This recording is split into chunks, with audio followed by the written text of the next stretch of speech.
Bonjour et bienvenue dans ce premier exposé de notre parcours consacré aux finances personnelles, en son chapitre 1, comprendre ses revenus et ses dépenses.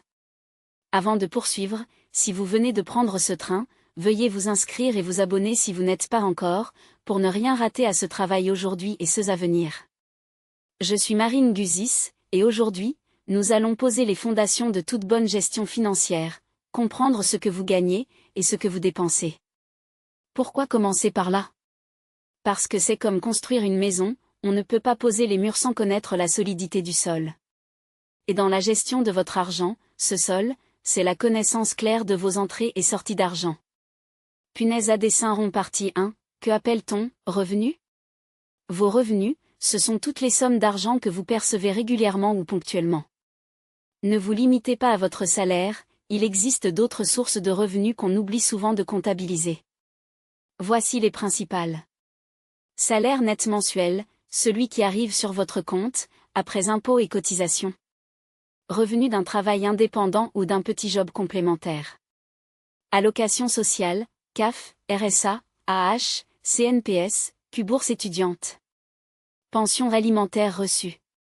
Aide familiale ou exceptionnelle. Revenu locatif ou d'investissement, même modeste.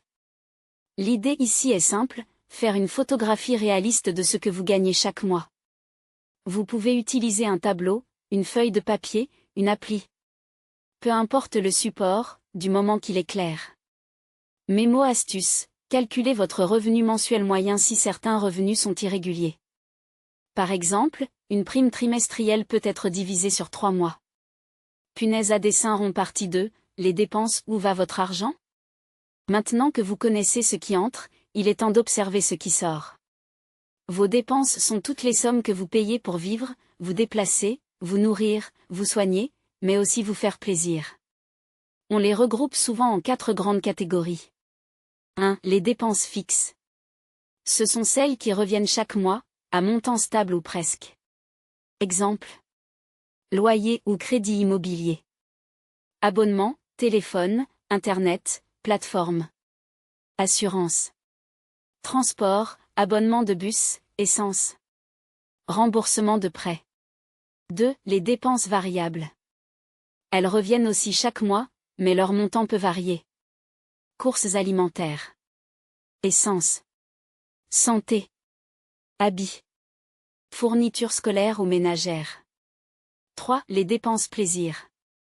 Elles ne sont pas vitales, mais elles comptent dans votre équilibre. Restaurant. Sortie. Loisirs, jeux. Achats non prévus, cadeaux, promotions, envie soudaine. 4. Les dépenses invisibles. Ce sont les petites fuites d'argent qu'on oublie souvent. Frais bancaires. Abonnements oubliés. Achats impulsifs en ligne. Paiements fractionnés. L'objectif ici est de retrouver la trace de toutes ces dépenses. Pour cela, consultez vos 2 ou 3 derniers relevés bancaires et classez chaque ligne dans une de ces catégories. Punaise à dessin rond partie 3, l'équilibre à surveiller. Maintenant que vous connaissez vos revenus et vos dépenses, posez-vous une question simple, est-ce que mes revenus couvrent mes dépenses ? Et si oui, y a-t-il quelque chose qui reste à la fin du mois ? Sinon, à quel moment ça déborde ? Cette étape est fondamentale. C'est votre point de départ pour créer un budget, faire des ajustements et commencer à épargner. Pas de panique si, pour l'instant, le déséquilibre est là. Le but n'est pas d'avoir un budget parfait tout de suite, mais d'avoir une vision lucide, honnête, sur votre réalité financière. Avant d'entamer le prochain chapitre, on fera un exercice pratique pour résumer ce présent chapitre.